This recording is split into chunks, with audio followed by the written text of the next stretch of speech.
On my first day time traveling to the Middle Ages, there was actually a long queue outside the local lord's castle handing out wives. What was even more outrageous was that not only were they giving them away for free, but as long as you took a girl home, the lord would subsidize you with 300 copper coins as a breeding subsidy. However, I refused, simply because I had transmigrated as a blind man. It was hard enough to feed myself in the cruel Middle Ages, so how could I feed a wife? However, when the last remaining girl knelt before me, begging me to take her away so her alcoholic father wouldn't beat her to death today, my heart still softened. I told her frankly that I was a blind man, might not be able to provide for her, and might even have to rely on her to feed me. If she didn't mind, she could come with me. She was incredibly relieved, nodding like crazy, saying she didn't mind at all. Just like that, I picked up a free wife named Alara. The kind-hearted neighbor, old Tom, escorted us to my dilapidated, drafty mutant thatch hut that didn't even have a wooden board for a bed, and then left. Alara stared blankly at this bridal chamber that was dozens of times shabbier than her own home, but I could only bite the bullet and comfort her, saying days would get better. This silly girl didn't run away. Instead, she took the initiative to hold my cane and led me to the Lord's Hall to sign the marriage certificate and claim the 300 copper coin reward. We walked for over an hour on the way there. At noon, she helped me sit down to rest. I felt the bundle under my rear was very soft. Asking casually, I found out she had stuffed dry straw into the bundle to make a cushion for me, while she herself was going to sit on the muddy ground. I grabbed her and forcefully made her sit on the bundle. The girl was so moved her voice trembled. Hugging my arm tightly, she said that even if I was blind, she had set her heart on me, and from now on, she would be my eyes. This sentence completely hit my soft spot. In the afternoon, the marriage certificate was completed, and the Lord readily handed over the 300 copper coins. Alara was so excited she kept calling me hubby, her face burning red. I was dizzy with hunger and suggested going to the tavern for a good meal, but Alara adamantly refused. She insisted on buying some inferior rye to boil into mush at home, because every single copper coin had to be carefully budgeted to survive until the autumn harvest. I directly cupped her face and asked if she believed in me. At the exact moment my hands touched her cheeks, a miracle happened. A clear 3D modeled face suddenly popped into my mind. Following the tactile sensation of my fingers, the details of this face were completely filled in. A delicate oval face, long eyelashes, pure and lively. How was this an ugly duckling? As long as her nutrition caught up, this was absolutely a fairy-tier beautiful wife with a baseline score of 90 out of 100. I had completely hit the jackpot. Feeling confident, I retracted my hands and directly took the bewildered Alara to the tavern, where we devoured 2 large bowls of thick beef stew. Spending 8 copper coins made her heart ache so much she shed tears. After eating and drinking our fill, I told her not to feel bad. What was spent today, I would earn back tenfold tomorrow. She told me to spend less, but I ignored her pleas and went on a shopping spree at the market. 10 pounds of wheat, 10 pounds of fatty pork that even dogs wouldn't eat, a few pounds of expensive white sugar, along with a cast iron pot and a wide-backed chef's knife, both extremely expensive in the kingdom. 268 copper coins were spent in a flash. By the time we returned to the rundown thatched hut in Oakhaven village, it was already dark. I had Alara build a stove and light a fire. I diced the fatty pork and threw it into the pot, rendering over a pound of snow-white lard. After dinner, blushing, Alara laid out the dry hay on the ground, so nervous her body was stiff, and stuttered a reminder that it was time to sleep. She knew exactly what was about to happen on a medieval wedding night. I looked at the drafty roof and almost laughed out loud. What was the difference between this and sleeping outdoors?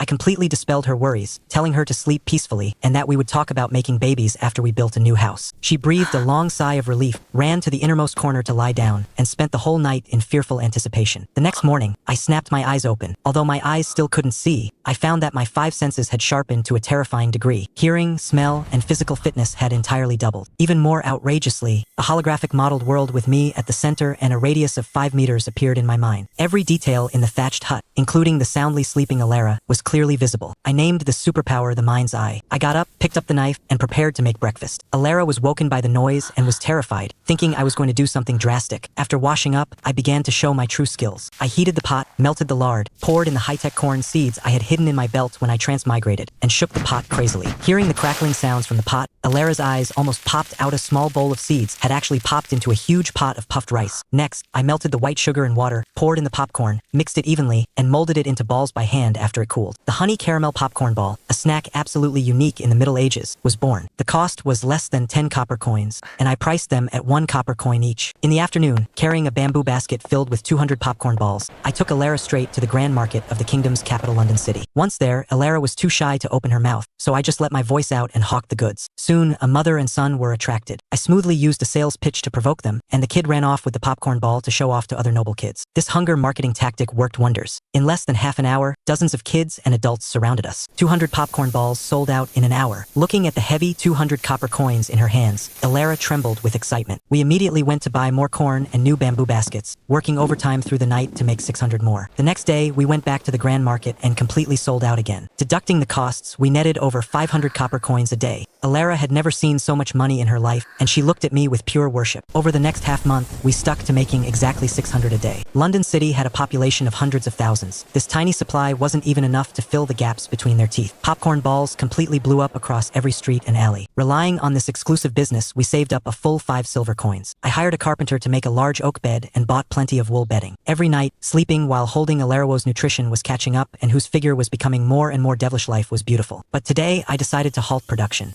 Holding the 5 silver coins, Alara excitedly suggested using this huge sum to build a draft-free wooden house. I shook my head directly. What's a wooden house? If I'm going to build, I'm building a grand manor with a courtyard, red bricks, and a slate roof. Alara was dumbfounded. Only knights and baron lords could afford grand red brick houses. I didn't explain. I just pulled her along to find our savior, Old Tom, and asked him to gather all the villagers at the village square. Alara panicked, thinking I was going to give the secret recipe away for free, crying tears of anxiety. I told her that even if the two of us worked ourselves to death, we could only make 600 a day. What I wanted to play was the distribution model. In the square, the village chief Sir Gareth, a retired old knight, and all 200 plus people in the village were present. Standing on a millstone, I directly opened my hand, displaying the 5 shiny silver coins to everyone. The entire village gasped instantly, their eyes turning red with envy. A soldier's annual pay was only 5 silver coins, and I had earned that in half a month. Looking at their shocked faces, I dropped a bombshell. I planned to select a group of women in the village and wholesale the popcorn balls to you at 1 copper coin for 2. You go to the city and sell them for 1 copper coin each, pocketing half as pure profit. Those without capital can take the goods first and settle the bill after selling. As soon as these words came out, the whole village exploded. Earning dozens of copper coins a day was basically a pie falling from the sky for serfs who depended on the weather to eat. Sir Gareth grabbed my hand excitedly to confirm over and over. My single sentence, when poor, mind oneself. When wealthy, lift the world, directly moved this retired old knight to tears.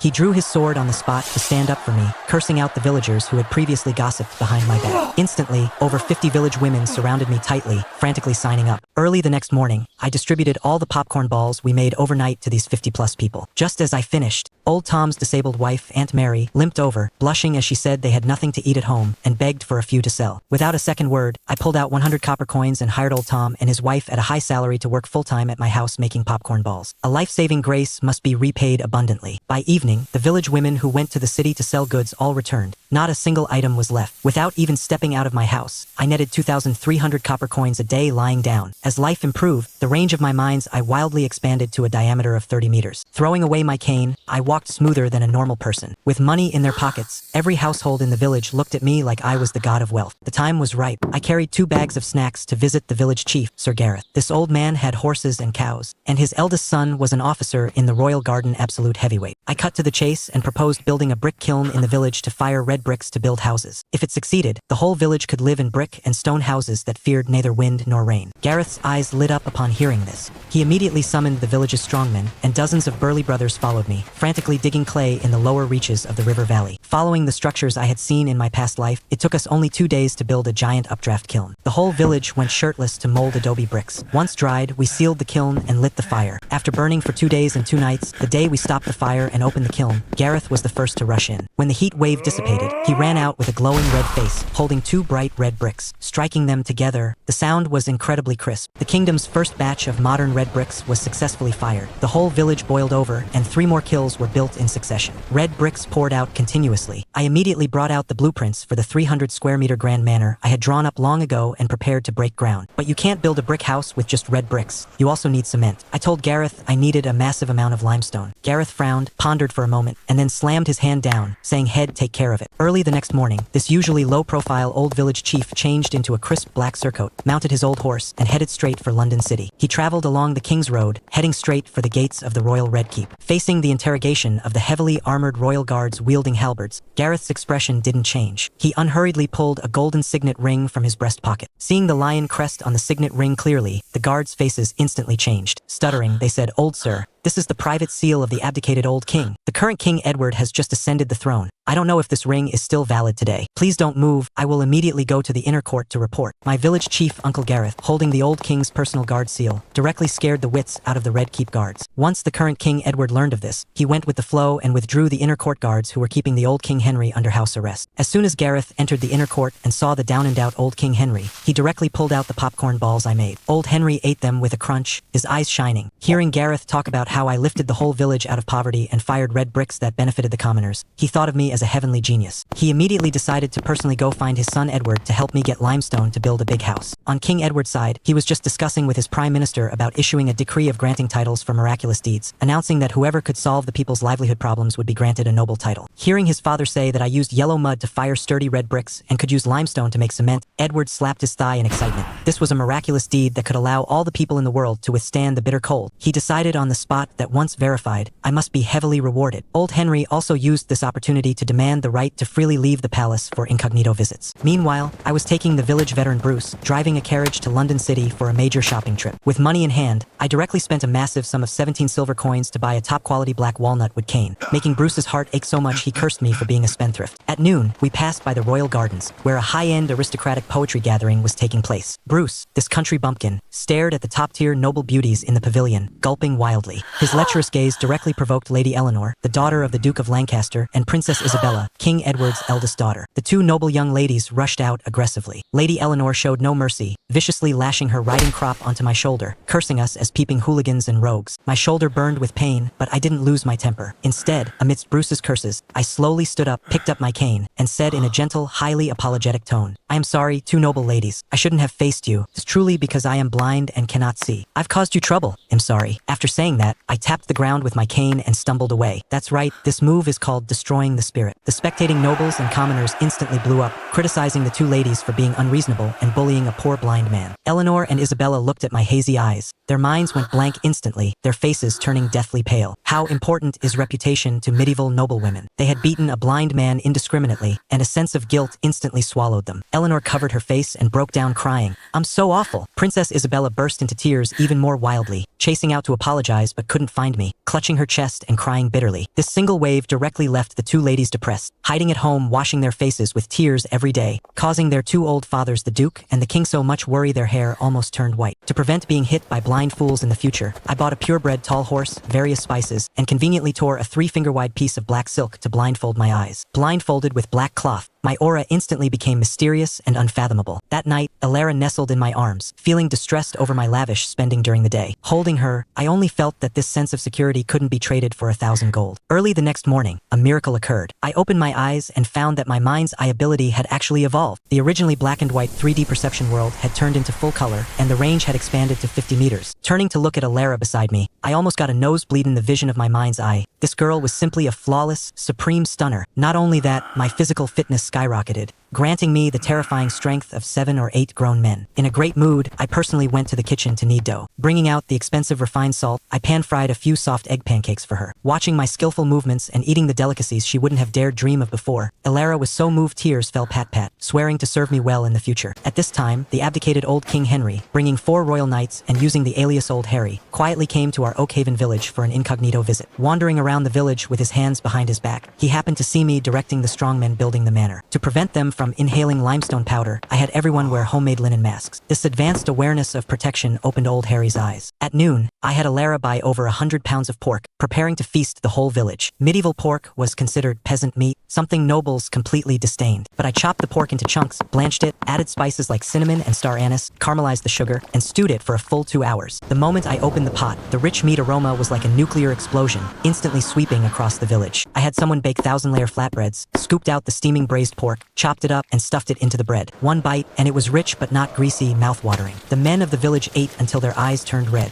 One guy devoured 12 in one sitting. The grand old King Henry was also completely conquered by this dimension-lowering gourmet food. With no regard for his image, he squatted in a corner against the dirt wall, a pulled pork wrap in each hand, eating until his mouth was covered in grease, sighing repeatedly that I could turn the rotten into the magical. Just as the whole village was reveling, over a dozen heavily armored cavalrymen suddenly rushed in at the village entrance. A royal attendant shouted at the top of his lungs, "Arthur, receive the decree." The entire venue went dead silent. The attendant unrolled the parchment scroll and read aloud. Because of my meritorious service in firing bricks, benefiting the country and the people, King Edward directly titled me Baron of Oakhaven, rewarded me with 100 gold pieces, and granted me the tax collection rights of 3 nearby villages as my fiefdom. Boom! the whole village completely boiled over. It was extremely difficult to be granted a noble title in the kingdom, and commoners had absolutely no chance. Yet I, a blind man, had ascended to the heavens in a single step to become a noble baron. Alara, holding a meat wrap with only one bite taken, was completely dumbfounded. From an emaciated peasant girl who was almost beaten and starved to death, she transformed into a baroness of the kingdom. Even a bard wouldn't dare make up a story with such a huge leap. I calmly accepted the decree and conveniently slipped the attendant 2 5-shilling silver coins as a tip. Seeing that I was genuinely blindfolded with black cloth, the attendant awkwardly accepted the silver and left a few royal craftsmen behind to learn the brick firing technique. The aroma of the meat not only made the old king cry with craving, but also attracted over a dozen poor kids from the neighboring village who couldn't even afford linen clothes. A little girl held the meat wrap I gave her without eating it, saying she wanted to save it for her grandmother who had starved for 2 days. My heart felt a pang of sorrow. I directly ordered 2 meat wraps for each child, plus 20 copper coins, ordering their parents to use it to buy clothes. This scene deeply pierced old Harry. With red eyes, he secretly tossed village chief Gareth 2 large gold ingots, telling him to buy grain and cloth for those veterans and children who couldn't survive. Early the next morning, Alara took grain and the 2 bags of money I forced on her as a betrothal gift, returning to her maiden home in glory to show off. Just as I finished groping around to boil some oatmeal, the thick-skinned old Harry brought his royal knights to my thatched hut to crash my breakfast again. Seeing that a baron like me was still living in a drafty rundown house, old Harry blew his beard in anger. Snatching a gold sovereign from a knight's hand, he threw it directly at me as meal money and a housing subsidy. As soon as he threw it, he regretted it, afraid he might smash a blind man like me to death. But the next second, not only did I not dodge, I casually raised my hand. Smack! I caught the gold coin firmly midair with one hand, casually saying, then it would be impolite to refuse. This move directly scared the cold sweat out of the 4 royal knights behind old Harry. They stared dead at me, a thought simultaneously popping into their minds. Locating by sound? This blind man is an unparalleled master. The knight captain didn't believe it. While I was making pancakes, he drew his dagger and waved it left and right in front of my eyes, even doing a fierce straight thrust to test me. If I hadn't been wearing the black cloth, I would have been exposed long ago. I feigned calm, continued cooking, and forcibly maintained my act as a blind man. After eating, old Harry left, but the knight captain still didn't give up. He ran back, grabbed me by the collar, and warned me not to call the old king old Harry. To establish his dominance, he pointed at a bowl-thick wooden stump on the ground and kicked it fiercely. With a crack, the stump broke. After showing off, he sneered, turned, and left. But what he didn't know was that, in my full-color mind's eye world, I clearly saw this idiot walk to a secluded spot, sweating profusely from the pain. Taking off his leather boot, his instep was swollen like a huge steamed bun. I almost laughed out loud. Why bother? Suffering just to save face. However, this incident also served as a reminder. In this dog-eat-dog medieval kingdom, without a self-defense weapon, I would sooner or later become a punching bag. I carried the 100 refined steel I bought and directly felt my way to the village blacksmith shop. The temperature of the blacksmith's charcoal furnace wasn't high enough at all. Without a word, I drew a blueprint and built a large bellows. With a pull of the bellows, the furnace temperature soared. Over the next half-month, I stayed indoors, hammering it 1,000 times to forge out all the impurities in the steel. Using the special Damascus steel techniques of folding and twisting, I forged a chillingly sharp, handleless blade. I found a bowl-thick wooden stump to test the blade. With one slash, the stump was split evenly, and the blade didn't curl in the slightest. An absolute divine weapon. Finally, I took out that black walnut wood I bought for 17 silver coins and perfectly embedded the blade into it. Normally, it was just an ordinary cane, but upon encountering danger, drawing it revealed a deadly blade that could slice through iron like mud. The kingdom's first concealed sword cane was officially born. Under my painstaking management, Oakhaven village changed every day. Not only did my grand red brick manor rise from the ground, the exterior walls plastered with cement, but even the interior was paved with high-quality oak flooring. The wooden panels on the walls were carved with exquisite iris patterns. Just for the interior decoration, I threw in hundreds of silver coins. Alara, this little money grubber, her greatest joy every day was sitting in the house, hugging my stash of 700 or 800 silver coins, grinning from ear to ear as she counted the money. One day, village chief Sir Gareth led 2 elderly men into my manor. As soon as these 2 old men saw the interior of my mansion, their eyes glazed over. Gareth sighed, pointing at the 2, saying this was One-Eyed Marcus from Grizzly Valley and the veteran Quickblade Daniel from Cold Spring Village. They were old brothers who had braved life and death with him in the army back in the day. Their 2 villages were so poor they were clinking. The serfs were almost starving to death. They wanted to beg me for a way out, asking if they could also join the popcorn ball business. Grizzly Valley and Cold Spring Village were now also fiefs granted to me by the king. I shook my head and decisively refused. The popcorn ball market was almost saturated. If we did more, no one would have food to eat. Seeing the disappointed looks in the 2 old men's eyes, I changed the subject and threw out an even bigger plan. Merge our 3 villages and manage them centrally. Draft all the men to fire bricks and build houses. They'll provide 3 meals a day, aiming to have everyone living in brand new, cold-resistant brick houses within a month. Hearing this, the 2 old men were so excited they almost knelt down to kiss my ring. I then dropped another bombshell. Also, I hear there are quite a few retired veterans in the villages. I plan to recruit 50 strong household guards, paying each man a military wage of 1 silver coin per month. 1 silver coin, that was a common serf's harvest for a whole year. Marcus and veteran Daniel's eyes instantly lit up like starving charging wolves, shouting at the top of their lungs that they wanted to be my guards. I sized up their half-century-old arms and legs with some suspicion, asking if they could still fight. As soon as my voice fell, old Daniel directly picked up a thick wooden stick in the courtyard and started wielding it on the spot. Good heavens, the sound of breaking air whistled. The moves were grand yet meticulous, every strike aiming straight for the vitals. It was absolutely a killing technique survived from the meat grinder battlefields of the Middle Ages. At the end of his routine,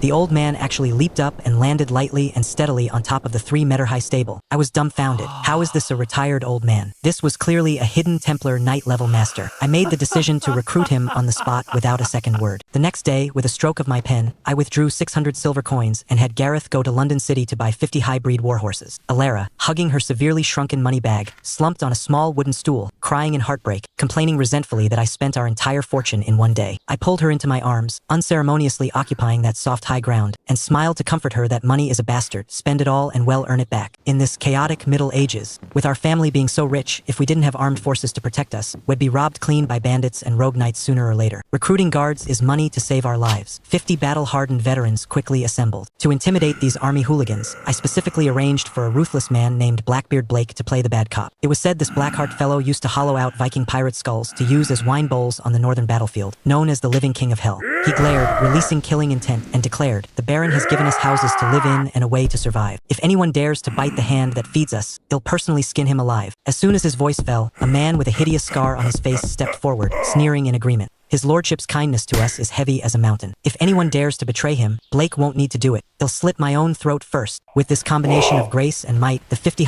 battle veterans were disciplined into total submission. As more manors were built, the working men put in desperate effort. But once summer arrived, these shirtless medieval men reeked of sweat. Their hair was so greasy you could squeeze oil out of it, and their heads crawled with fleas and lice. My enhanced sense of smell simply couldn't take it. I felt nauseous from meters away. I immediately gathered the whole village, stood in the square, and laid down an iron rule. Oak Haven is a civilized place. From today on, after finishing work every day, you must wash your clothes and take a bath. You must wash your hands before meals. If anyone dares to relieve themselves anywhere again, you'll have old Daniel cut off his family jewels and feed them to the dogs. The men felt a chill in their crotches and fearfully clamped their legs together. Under the iron rule, the village's ethos instantly changed. Even people from outside villages looking for work weren't allowed in if they weren't washed clean. Once the manor was completed, I moved the workshop into the courtyard. During my free time, thinking of the fierce swordplay old Daniel displayed that day, I drew the sword from my cane and gestured a few times based on memory. At this very moment, a miracle happened. The full-color mind's eye in my brain actually acted like an activated supercomputer, automatically replaying the video of Daniel's swordplay, continuously deducing, disassembling, and reassembling it. It actually eliminated all the flaws in this sword technique, optimizing it to a flawless realm. I was ecstatic and immediately practiced hard according to the optimized moves. This sword technique combined Eastern quick-draw arts with Western fencing, emphasizing speed, accuracy, and ruthlessness. It only attacked, never defended. Once the sword was drawn, it must take a life. In just 3 days, I completely mastered the essence of this killing technique. In passing, I also started frantically practicing the extremely deadly swift draw technique, madly drawing and sheathing the sword 500 times a day, building thick calluses on my hands layer by layer. One day, the poorest girl in the village, Maggie, suddenly knelt outside my door, knocking her head bang bang, crying and begging me to lend her some silver to see a doctor for her mother. Without a word, I took 10 silver coins and had someone drive her mother to London to find the top doctors. Unfortunately, the old woman had contracted a foul disease in the red light district of the royal city in her youth, and now she was terminally ill. Even a god couldn't save her. In the middle of the night before her passing, the old woman called Maggie to her bedside, insisting on imparting all the secret skills of serving men she learned as a tavern prostitute. Maggie blushed crimson, her eyes widening in shock as she exclaimed, "You can do it like that? I could never do it." Early the next morning, the old woman hung herself. I paid to arrange a fine oak coffin for Maggie's burial. After returning from the burial, Maggie pulled out a blood-stamped serf's indenture contract from her breast, knelt on the ground sobbing, saying she couldn't repay my kindness and was selling herself to me as a slave, asking only for a bite to eat. I snatched the contract and, without even looking at it, tore it to shreds. I told her the house didn't lack slaves, but we were exactly short of a cook. If she was willing, she could stay here and cook. Maggie was so moved she was incoherent. I took the opportunity to teach her some modern cooking techniques. She was extremely talented and soon became my family's personal master chef. With the big house built and the thatched hut torn down, privacy was finally guaranteed. Having been a monk for over 2 months,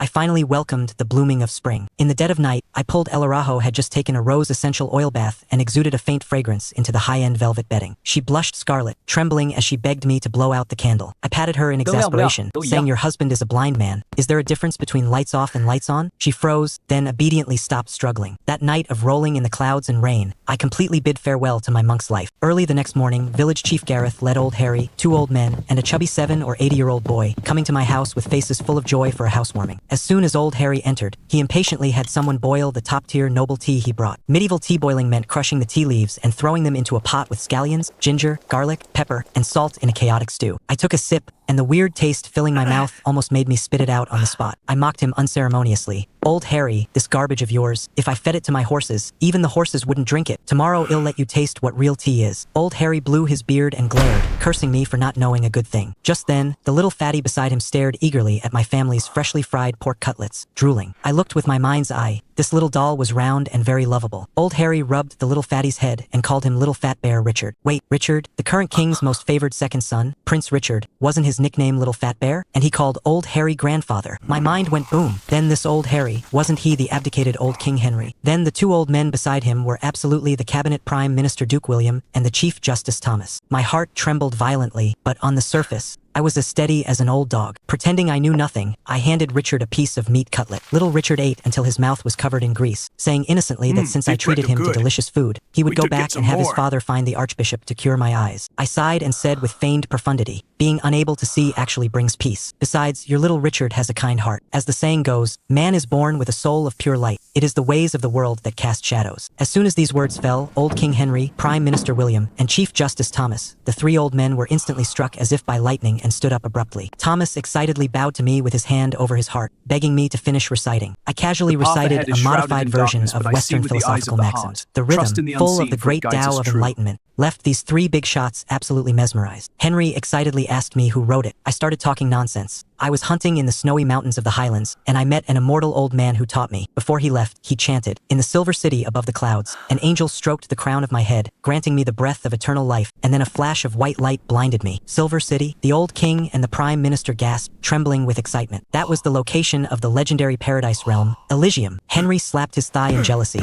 cursing me for wasting a heavenly treasure and missing out on the deity's immortality technique. Rolling his eyes, he grabbed Prince Little Richard and forced the current prince to take me as his master to learn the deity's abilities. He even threatened that if I didn't accept, he would cut off my limestone supply. My heart blossomed with joy. I reluctantly accepted the prince's apprenticeship vow, successfully taking the current royal prince as my disciple. After old Harry and the group left, I immediately set up the large iron wok, poured in the raw tea leaves I just bought, and stir-fried them over low heat. Before long, a rich, fresh tea aroma filled the entire courtyard. 2.5 pounds of roasted tea came out of the pot. Smelling the aroma, Alara's eyes were filled with worship for me. Just then, someone leaped down from the courtyard wall with a whoosh. It was Lancelot, the commander of the old king's personal royal knights. Because I had scolded the old king for flaunting his seniority during the day, this old boy was extremely unhappy and climbed the wall behind his master's back to make trouble for me. He approached step by step with a dark face, cracking his armored knuckles. Seeing this, Alara and Maggie, one holding a boning knife and the other a fire poker, guarded me firmly. Alara was so scared her legs went soft, but she still gritted her teeth and tremblingly warned him not to come closer. My heart warmed, and I softly told them to step back. Lancelot sneered, asking if I really thought he wouldn't dare strike. Saying so, he lunged forward violently. At the exact moment he made his move, my face was expressionless, and my right hand instantly pressed onto my cane. Clang! A blinding silver light tore through the air. The swift draw technique I had painstakingly practiced 1,000 times erupted perfectly in this instant. The sword's speed reached an unimaginable extreme. Before Lancelot even had the thought to dodge, my iron-slicing sword cane was already resting steadily against his throat, a tiny trace of blood slowly seeping out. The air went dead silent instantly. Lancelot froze in place, his pupils shrinking violently, his gaze shifting from arrogance to extreme terror as cold sweat instantly drenched his entire body. He watched with his own eyes as a lock of his blonde hair was severed by the sword aura. If my wrist pushed forward even 1 millimeter, his fine head would roll to the ground. I sheathed the sword back into the cane, my tone icy cold, telling him to scramble back and tell his lord not to test my bottom line again. This insufferably arrogant royal knight commander swallowed hard, his legs giving out, and crawled and scrambled out of my house. After returning, he warned his royal guards in sheer terror, saying that blind man was an unparalleled sword master. If he hadn't shown mercy, Lancelot would already be a dead man, and from now on, no one was allowed to provoke me. At dusk, old King Henry ran over again like an old dog following a scent. I brewed him a bowl of roasted black tea with boiling water. He took a sip, his eyes instantly lighting up like torches, repeatedly praising it as good tea. This fresh, slightly bitter, pure tea directly overturned his cognition of drinking tea. I deliberately pretended to be troubled, sighing that my family was almost out of food because of building the house, and that I planned to sell this top-tier black tea for 5 gold coins a pound. 5 gold coins a pound. This was practically robbery, but Henry patted his chest and guaranteed that this tea would absolutely sell out crazily in the noble circle circles of the royal city. I went with the flow, painfully gifting him a few tins, naturally making him my highest level free royal spokesperson. Once he left satisfied, I told Alara the reason for setting this astronomical price. Nobles spent several gold coins to drink spice-stewed tea for half a year anyway. Spending a few more to buy my premium black tea wouldn't matter to them at all. Alara's eyes shone as she listened. I immediately took out my last stash of 50 silver coins and told her to go to the most prosperous King's Road in London City, secure a shop, and hang up the wooden sign Prosperity Tea Shop. By the way, I instructed her to buy up fresh rose petals in the city. A massive chess game capable of emptying the pockets of the kingdom's powerful elites had been quietly laid out. On the other side, the old king took Richard back to the Red Keep and went straight to King Edward's throne room.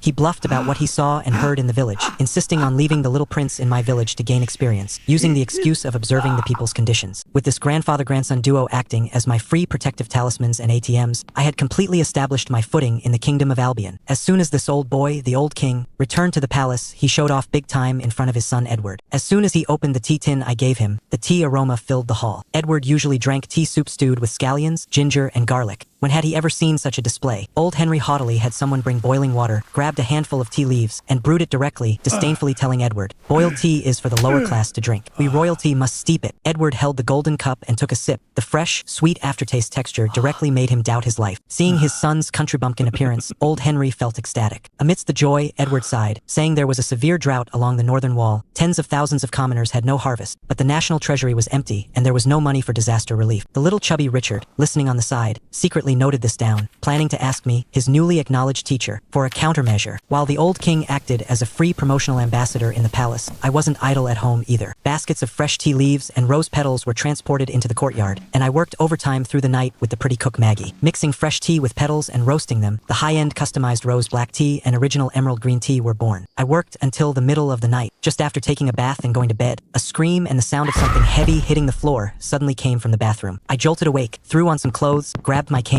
and rushed over. My full-color mind's I saw everything clearly in the pitch-dark bathroom. Maggie had slipped on the stone floor, scraping a large piece off her knee, bleeding profusely. But my persona right now is a blind man. I could only pretend I couldn't see anything and grope my way over. Maggie was terrified and stubbornly said she was fine, but as soon as she stood up, she fell back down from the pain. I sighed, simply threw away the cane, and scooped her up in a princess carry. A blind man carrying a cripple, a perfect match. To avoid exposing the fact that I could see, I played my acting skills to the extreme along the way. I turned around, bam, hit the wall, turned again, clatter, hit the table. In just a few steps, I bumped and stumbled. In my arms, Maggie felt so heartbroken watching me that her tears swirled. When I got her back to her room, she brought a basin of water and carefully wiped the mud off my feet and the blood smeared on my body. Under the dim candlelight, her affectionate gaze simply couldn't be hidden. I deliberately sighed, mocking myself as a useless blind man. Hearing this, how could Maggie hold back? With a trembling voice, she said, "My lord, Maggie isn't leaving tonight." That night, going with the flow, this obedient cook completely became my woman. Early the next morning, little fatty Richard came to class on time. As soon as he arrived, his eyes shone as he begged me to teach him the immortal magic of flying in the sky. I sized up his round figure and mercilessly poured cold water on him. "Flying is possible, but you are too fat. You simply can't fly. From tomorrow on, follow my nights and run early every morning to lose weight." Richard readily agreed. For his first introductory lesson, I directly pulled out an ultimate dimension-lowering weapon, Arabic numerals and decimal addition and subtraction. Little Richard was indeed the king's smartest son. In just an hour, he mastered addition and subtraction up to 1,000 with pure proficiency, exclaiming that the arrangement of numbers was infinitely wondrous. After learning math, he mysteriously asked me if there was a way to solve the drought in the north. Hearing this, I knew he was trying to fish for my ideas to share his father's burden. So I didn't hide anything and casually explained a chain of stratagems to him. Richard listened until his little face flushed red. Bowing repeatedly in excitement, he turned around, mounted his fast horse, and galloped wildly back to London City. As soon as this kid returned to the throne room, it happened to be when the cabinet ministers were deliberating. In front of all the nobles at court, he directly dropped a royal flush. "The kingdom's merchants are dripping with oil, filthy rich. Why not levy commercial taxes to fill the treasury?" The chancellor of the exchequer immediately pointed out the flaw, saying if everyone went into business, who would farm the land? Richard smugly threw out the patch I taught him. Merchants are not allowed to abandon their fields. Those who leave their fields uncultivated will have their property confiscated by law. If that still doesn't work, then enforce a mandatory grain tax of 20% based on previous grain yields. Those who can't pay go straight to prison. As soon as these words came out, the venue went dead silent. The chancellor excitedly shouted it was brilliant, and his uncle, the Duke of Lancaster, was full of amazement. King Edward was so happy he couldn't find north, decreeing on the spot a heavy reward for Richard's royal tutor. Striking while the iron was hot, Richard volunteered to go to the north for disaster relief, and shamelessly shamelessly begged the king for a blank baron's charter stamped with the royal wax seal. To pave the way for his son, Edward waved his hand and directly approved it. At the same time, an action by the king during the morning court completely detonated my business. To show off, he brewed a bowl of the tea I roasted for every duke and earl attending the court, and specifically mentioned the name Prosperity Tea Shop. Good heavens, the king personally endorsing it, what a big deal. By noon,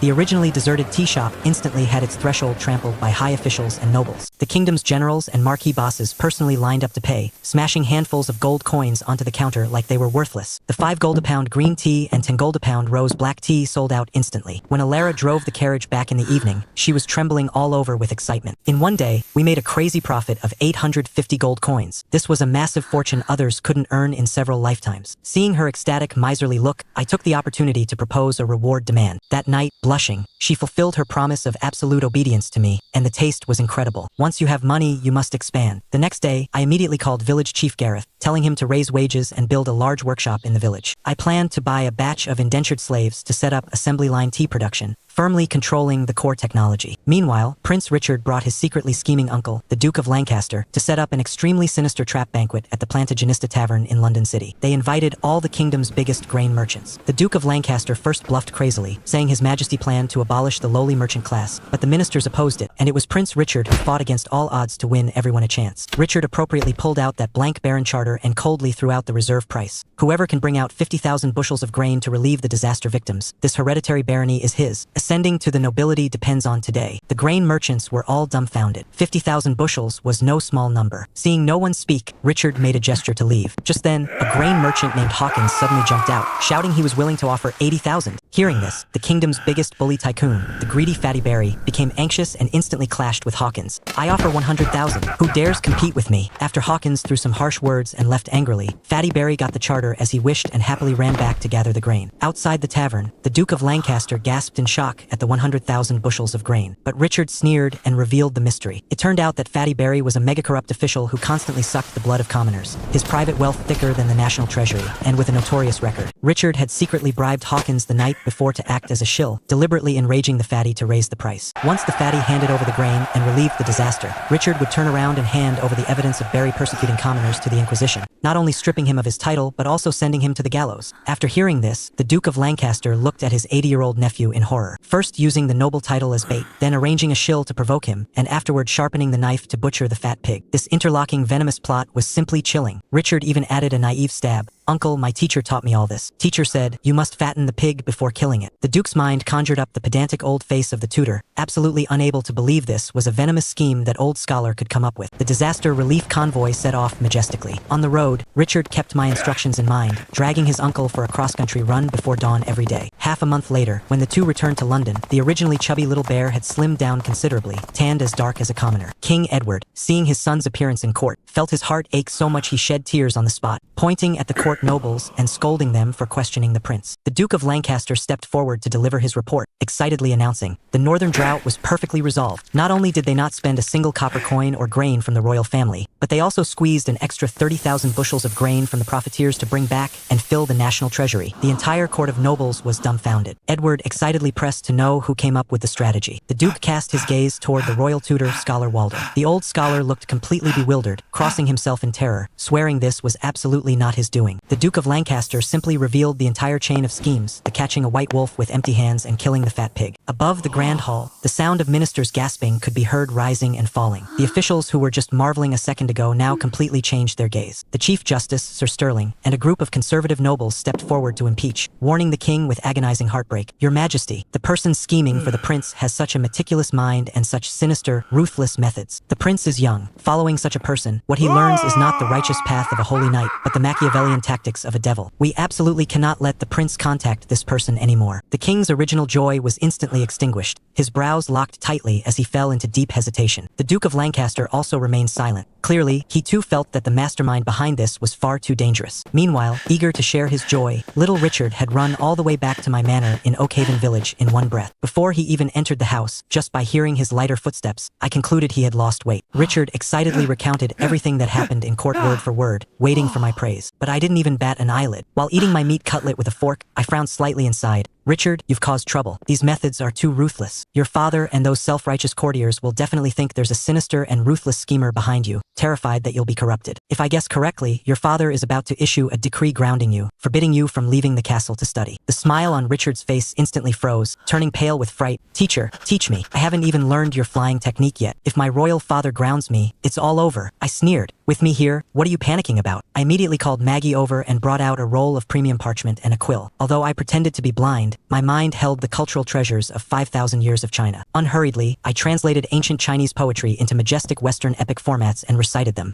The sharpest sword is forged in the fiercest flames. The most fragrant rose blooms under the most bitter winter snow. There is only one stairway to the peak of knowledge, and it is called diligence. I told Richard, if your father makes things difficult, throw these truths in their faces. Richard wrote furiously until his wrist ached. Looking at these all-encompassing, peerless essays, he bowed repeatedly in excitement. Richard took the opportunity to eagerly beg me to teach him the flying technique. Finding it troublesome, I casually set up a tripod bracket in the square, tied a long oak pole to a millstone weighing hundreds of pounds, and stepped on it. Using the principle of leverage, the millstone was instantly suspended in the air. I clapped my hands and told him, this is called the power of giants. Seeing that this was all clever tricks using tools and not the godly magic of pulling up mountains he had imagined, Richard's faith collapsed on the spot. He broke down crying, cursed me as a liar, turned around, and ran off to the old king's mansion to complain. Old Harry was drinking tea. Hearing his grandson was bullied, he was instantly furious. But when Richard threw the crumpled parchment on the ground, the old king took one look, and his whole body was struck by lightning. He stood up abruptly, holding the parchment with both hands, his mouth trembling as he read those philosophical epic quotes, his eyes growing brighter with every word. Suddenly, the old king flew into a rage, pointing at Richard and cursing, "You bastard! Which of these pieces taught by Mr. Arthur isn't a masterpiece meant to enlighten the masses and be remembered through the ages? He showed you the suffering of the commoners, taught you the skills to defend the kingdom, and you treat it like dirt. If you remain so stubbornly blind, I will directly strip you of your royal inheritance rights." Richard was frightened silly. Without a second word, the old king grabbed a barrel of premium monastery strong ale, grabbed Richard by the ear, and ran to my house to apologize. When they arrived, I was in the courtyard with Maggie doing a Texas BB-style outdoor cookout. The concept of barbecue simply didn't exist in the Middle Ages. Once the aroma of cumin, herbs, and roasted meat wafted out, old King the Gurman's soul was almost hooked away. Richard obediently bowed to me and admitted his mistake. I told him to go to the side, wash his hands, and help Maggie skewer mutton. The old king made himself right at home, grabbing a small stool to sit by the grill to help me fan the flames, while frantically sneaking bites of half-cooked roast meat, shouting in satisfaction. During the meal, the old king asked me why I taught little Richard these immortal masterpieces. I confessed it was to guard against those hypocrites in the court saying I corrupted the prince. Hearing this, the old king slapped his thigh in anger. "I'd like to see who dares. Tomorrow I will personally go to the Red Keep. If anyone dares say a word against you, I'll draw my sword and hack them to pieces." Striking while the iron was hot, I gave him a vivid lesson. "Old Harry, do you know what it truly means to be people-oriented? The king is but a ship, and the people are the ocean. The ocean can bear the ship, but it can also swallow it whole." As soon as these words fell, the old king froze directly in place, a brilliant light shooting from his eyes, so shocked he couldn't speak for a long time. This supreme truth of emperorship, which only wise rulers in their twilight years could comprehend, was thrown out by me ahead of time, with the destructive power of a nuclear blast. Just then, little chubby Richard couldn't eat anymore and casually threw a meat skewer on the ground. I slammed the table and shouted angrily,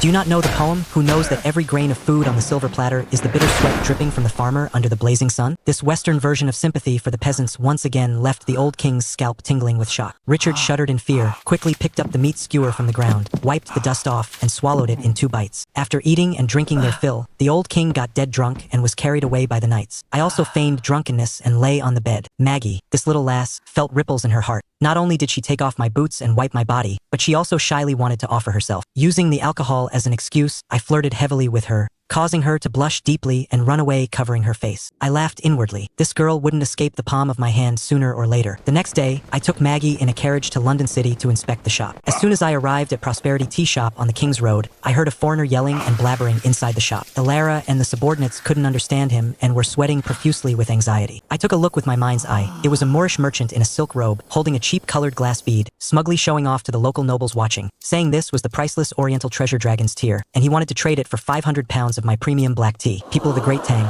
Oh wait, medieval Albion, when had they ever seen glass? My subordinates, the veterans Old Ma and Old Daniel, stared at that broken bead, their eyes glazed over, exclaiming it was invaluable. I was instantly so angered by this foreigner's shamelessness that I laughed. A glass marble worth a few cents in modern society, and you're using it to scam me out of thousands of gold coins worth of tea? Do you really think I'm blind? I approached with a cold face and, using extremely fluent, perfectly pronounced Arabic, threw a national curse right in his face. Immediately after, I delivered a vicious backhand slap. With a crisp smack, 4 or 5 of the foreigner's molars flew right out, and he crashed heavily to the ground. Dead silence filled the room. Alara was bewildered. Old Ma and old Daniel were dumbfounded, and the spectating nobles were dead silent. Who could believe that a country baron not only spoke a foreign language but also dared to beat up a foreign merchant in the street? I raised my cane and whipped the swindler wildly, roaring in Arabic, "Son of a bitch, daring to bring this trash fired from a pile of sand to scam your granddaddy? Get the hell out." The Moorish merchant was terrified out of his wits, scrambled out of the tea shop, not even daring to fart. Alara was terrified, afraid the foreigner would go to the Supreme Court to sue. I sneered and told her, as long as I expose the secret that this kind of gemstone is actually just fired sand, the dukes and marquises in the royal city, who were scammed out of tens of thousands of gold coins, would skin these foreign merchants alive. Hearing my explanation, everyone suddenly understood. Old Ma stomped his feet in anger, cursing the foreigners for having black hearts. I waved my hand, stating that the tea business was almost saturated. I planned to buy a large mansion in the city, and our next step was to build a kiln to fire glass ourselves, specifically to scam those filthy rich big shots and foreign envoys. Coincidentally, my subordinates heard that a luxurious family manor in the noble district was up for sale. The seller was none other than the current King Edward's cousin, London City's famous royal relative and ultimate gambler Viscount Percival. This prodigal son had gambled until his eyes turned red in an underground casino, and was about to mortgage the manor, worth at least 30,000 silver coins, to the mob for a mere 10,000. I directly intercepted it with 1,100 gold coins. Seeing the gleaming gold, Percival's eyes shone, and he signed the title deed without hesitation. The underground casino boss, realizing his cooked duck had flown away, flew into a rage. He sent 7 or 8 masked thugs to block us in a deadened alley halfway back, attempting to murder and rob us. Percival turned pale with fright. I sat in the carriage without even moving. My subordinate, the living king of hell, old Daniel, drew his long sword and sneered, robbing a house on the old master's head. He jumped off the carriage, turned the blade, and smashed down viciously with the crossguard. In less than 3 seconds, screams mixed with the sound of crushing bones echoed through the alley. The leader of the mob thugs had his kneecap directly shattered by old Daniel's sword hilt, lying on the ground like a dead dog. Percival was dumbfounded on the spot. He was a royal relative who had seen the world, yet he was so shocked by the terrifying combat power of my 2 coachmen that his scalp went numb. The way he looked at me was full of deep dread. Successfully obtaining the title deed, the noble manor was officially registered under my name. And at this moment, a storm was brewing in the throne room of the Red Keep. King Edward sat squarely on the Iron Throne, his face sinking like water, while the court nobles were filled with righteous indignation. Edward stared at the little Prince Richard, who had just returned from disaster relief, and strictly questioned, "Who exactly taught you that venomous disaster relief scheme? The whole court says this person has a wicked heart. If you can't give a clear explanation, you will never be allowed to step out of the Red Keep again." Unhurried, Richard straightened his back and threw out the top-secret setting I had taught him. "Father, teacher acts nobly and never seeks fame or wealth. He once encountered a deity who imparted heavenly secrets. Before the old man vanished into white light, he left a sentence. In the silver city above the clouds, an angel stroked the crown of my head, granting me the breath of eternal life. Father, my teacher is the proxy of the deity in the mortal realm." As soon as these words came out, it was like pouring cold water into boiling oil. The grand hall exploded instantly. Edward stood up in shock, and the officials gasped. Just then, old King Henry, who had been listening from behind the curtain, swaggered out holding the parchment I gave him. "Edward, Mr. Arthur calculated long ago that the officials would make things difficult today. Not only is he a man blessed by the deities, but he is also a peerless genius." Old Henry excitedly slapped the parchment onto the armrest of the throne and immediately recited on the spot, "The king is but a ship, and the people are the ocean. The ocean can bear the ship, but it can also swallow it whole." King Edward stared fixedly at the text on the paper. "The sharpest sword is forged in the fiercest flames. There is only one stairway to the peak of knowledge." Every sentence was like a thunderous war drum, shaking this iron-fisted king until his heart surged and his blood boiled. Coupled with the deafening bearing and sinking the ship theory, Edward was completely won over. The court nobles, who were just cursing me as a sinister villain a second ago, were now all fiercely crushed to the ground by my unparalleled talent and grand vision, prostrating themselves in worship. Edward flushed red with excitement, shouting, "This is a true talent to save the world. Men, copy these maxims and distribute them to the world. I will entrust him with heavy responsibilities, and I will grant him an unmatched grand mansion." Coincidentally, the Chancellor suggested that the Percival family's manor in the noble district had been vacant for a long time and was most suitable for a reward. The king's dragon face showed great joy, and he decreed on the spot to grant that grand mansion to this unseen Mr. Arthur. Little did he know, just half an hour ago, that manor had already been bought by me with real silver and gold. Meanwhile, my obedient disciple Richard, keeping in mind a casual remark I made last night, sneaked into the royal kitchen of the Red Keep, crazily sweeping up the top-tier seafood inside to bring me an extra meal. Who would have thought that a dignified prince, to show filial respect to his blind master, would lead people to kick aside the royal steward and rob all 5 large barrels of top-tier lobsters, sea cucumbers, and sturgeons presented as tribute to the king. This is the joy of having a good disciple. Richard patted his chest with heroic pride. "If anything happens, this prince will take the blame." Saying so, so, he majestically led the guards to transport the seafood out of the palace. On the other side, by the gardens of the Red Keep, Richard's older sister, the Great Tangs, oh wait, the Kingdom of Albion's #1 beauty, Princess Isabella, was painting. When she saw her brother leading people grunting and carrying water buckets, she stopped him out of curiosity. Her gaze accidentally fell on the drawing board held by a retinue member. What was drawn on that board was exactly me. However, the painting only showed my face shape and features, completely missing the eyes. As soon as Isabella saw the portrait, her delicate body trembled, and her eye rims instantly turned red. Just a month ago, she and her cousin misunderstood me and whipped me indiscriminately with a riding crop. Upon learning the truth later, she was so guilty she couldn't eat or sleep for a whole month. Richard, this foolish blockhead, thinking his sister had a secret crush on me, exclaimed, "Sister, could it be that you like Mr. Arthur?" Isabella eagerly asked him why the person in the painting had no eyes. Richard said casually, "Teacher is a blind man. Whenever he goes out, he covers his eyes with black silk, so you didn't draw the eyes." These words were like a bolt from the blue, viciously striking the prince's heart. She remembered that, when we met that day, I wasn't blindfolded yet. To prevent further misunderstandings, to prove I was blind, I actually chose to cover my eyes with black cloth from then on to live my days. In her self-imagined scenario, she felt I had endured immense pain and discrimination for their sake. The prince's heart instantly felt like it was being sliced by knives, and she immediately decided to follow Richard out of the city to personally apologize to me in Oakhaven Village. Meanwhile, I was sitting comfortably in the tea shop, playing a game of destroying spirits. This matter had to be blamed on the prodigal son Percival. The king suddenly wanted to check the royal clan's title deeds. His father, the Duke of Cornwall, found the title deed missing and beat him fiercely in a fit of rage. Percival ran to the tea shop like a stray dog, slapping the counter and begging me to return the title deed to him at the original price. Hearing this, how could I let the fat meat already at my mouth fly away? I leaned back in my chair and spoke indifferently. "A deal done is water spilled. You want to buy it? Fine, market price, not a single coin less than 30,000 silver coins." Percival's face turned green with anger,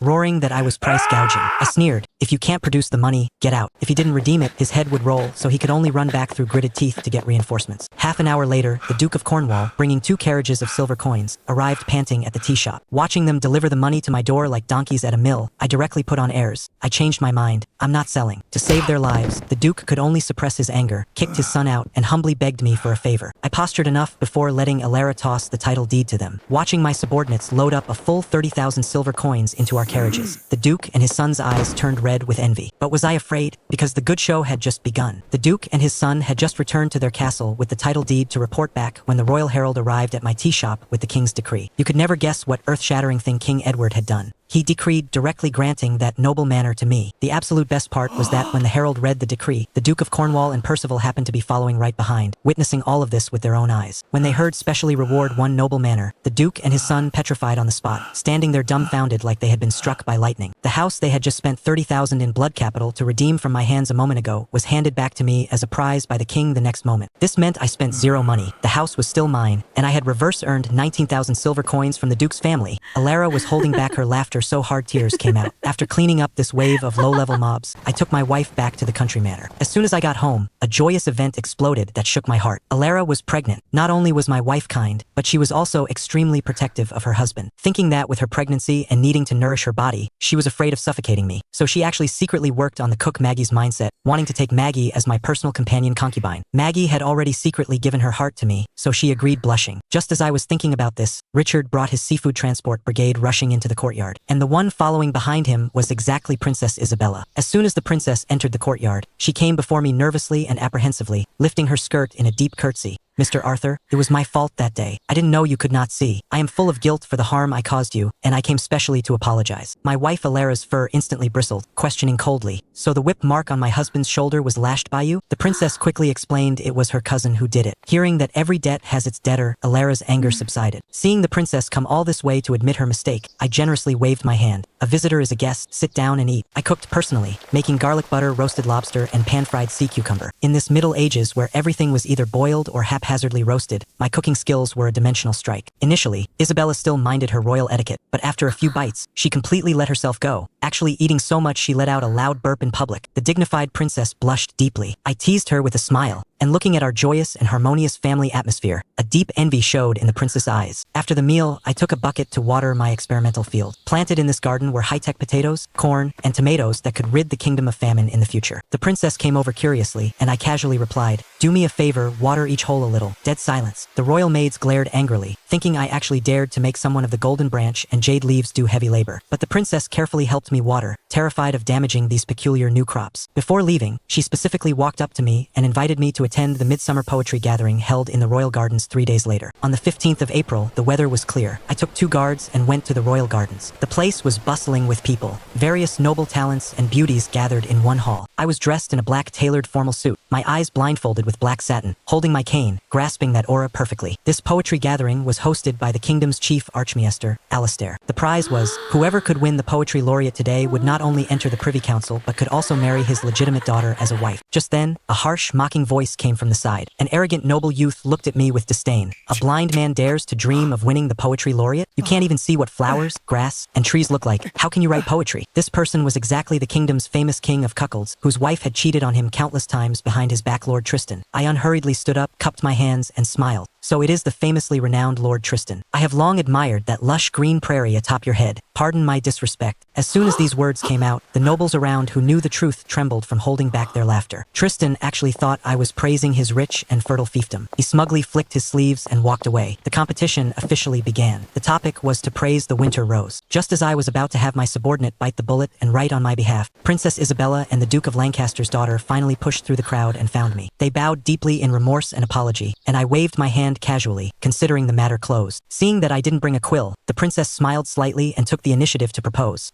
Mr. Arthur, how about I write on your behalf? The princess held the pen with her jade-like hand, leaned over, her beautiful eyes flowing with grace, and asked softly, "Teacher, I am ready." The gaze of the entire venue instantly focused on this blind baron and the stunningly beautiful princess. Without even thinking, I turned on my cheat and threw out the peerless English rhythmic poem Plum Blossom. By the ruined wall, a single winter rose blooms, standing alone against the freezing dooms. From afar, you might mistake it for the snow, were it not for the sweet scent the bitter winds blow. When the last line fell, the noisy royal gardens instantly became dead silent. Everyone stared fixedly at the verses on the paper, gasping in cold air. This so-called blind man threw out a king bomb level, world-renowned epic the moment he opened his mouth. In this poetry gathering, how could that idiot Tristan ever hope to win? Who would have thought that at the highest tier midsummer bard gathering of the Kingdom of Albion, a blind man wearing a black silk blindfold would absolutely crush the competition and become the center of attention. Not only that, but Lady Eleanor, the daughter of the scheming Duke of Lancaster, even took the initiative to approach me and act as my personal scribe. Just moments ago, during the first round of assessments, I casually recited a poem praising the winter rose. Relying on my astonishing talent, I made the examiner, Royal Court Archbishop Cedric, nod repeatedly, easily securing my spot in the next round. But the moment the prompt for the second round was announced, all 19 young talents who had advanced were dumbfounded. Chief Examiner Cedric announced from his high vantage point, "The topic for the second round remains the winter rose, but the poem must absolutely not contain the words rose or briar. You have the time it takes for 2 candles to burn out." These words were like a basin of cold water poured over everyone's heads. The crowd instantly exploded into an uproar. Everyone was scratching their heads and sighing in despair. How could you write a hymn of praise without mentioning the rose? Wasn't this deliberately making things difficult? Hearing this, I just laughed. This is supposed to be hard? I turned to Eleanor beside me and said indifferently, "Let's go. Time to write." Eleanor's little face flushed with excitement. Obediently, she unrolled the parchment, took up her quill with her delicate hand, and looked up at me expectantly. Without even needing to draft it in my head, I recited directly, "Born in the woods of ice and snow, mingling not with the mundane blooms of spring. In a single night, its fragrance bursts forth, turning 10,000 miles of royal earth into an endless spring." As soon as this poem was spoken, Eleanor's hand trembled violently, her face full of shock. Not only did this winter rose poem fail to mention half a flower name, but it also captured the proud, unyielding spine of the winter flower to absolute perfection. But right at this moment, those noble young masters nearby who had racked their brains and still couldn't write anything turned sour with jealousy. Good heavens, this was actually composed by a blind man? Why is the daughter of the Duke of Lancaster personally writing for a blind man? He can't even see. How can he compose poetry? He probably plagiarized it. Hearing these insults, I remained as steady as a mountain, but Eleanor completely blew her top. With a face as cold as frost, she rushed over, pointed at the group of men, and scolded them. "What do you know? Even if Sir Arthur cannot see now, does that mean he has never seen before? You are worse than a blind man. What are you so jealous about? Sir Arthur is a peerless talent who knows that the grand feast on the plate. Every bite is the blood and sweat of the serfs. What is composing a mere hymn to him? If you dare slander Sir Arthur again, this lady will throw you into the king's swan lake to feed the fish." With Eleanor's shout, the entire venue fell dead silent. What? He is Arthur, the Baron of Oak Valley who wrote the Song of the Serfs and received a royal charter? The people who were mocking me a second ago now looked like they wanted to throw themselves at my feet and kiss my boots. Over a dozen young talents surrounded me, their faces flushed with excitement, frantically begging me to take them as disciples. But I decisively refused. Teaching and educating others was someone else's business. Right now, I just wanted to earn more gold sovereigns and take in a few more bedchamber maids to spread my lineage. Meanwhile, high up in the tower stands, the current iron-fisted King Edward, the Duke of Lancaster, and the Chancellor of the Exchequer, Duke William, were gazing down at the pavilion. When the Duke of Lancaster saw his precious daughter actually acting as a scribe for a blind man, his expression turned incredibly ugly, terrified she might have met some scoundrel. King Edward, however, waved his hand, indicating they should wait and see how things develop. I smoothly advanced to the third round, where the topic became even harder, a knight's grand ambition. Just as I was conceptualizing my poem, Lord Tristan, the son of the Chancellor of the Exchequer, came over with a lackey named Simon. Simon mocked me in a passive-aggressive tone. So what if a blind man wins the Bard's Laurel Crown? Do you think the kingdom's chief scholar Alastair would ever marry his granddaughter to you? Tristan was also full of disdain, arrogantly declaring that today's laurel crown belonged to him alone. Eleanor's eyes grew red with anger, and she cursed them on the spot for being shameless. I patted the back of her hand and said indifferently,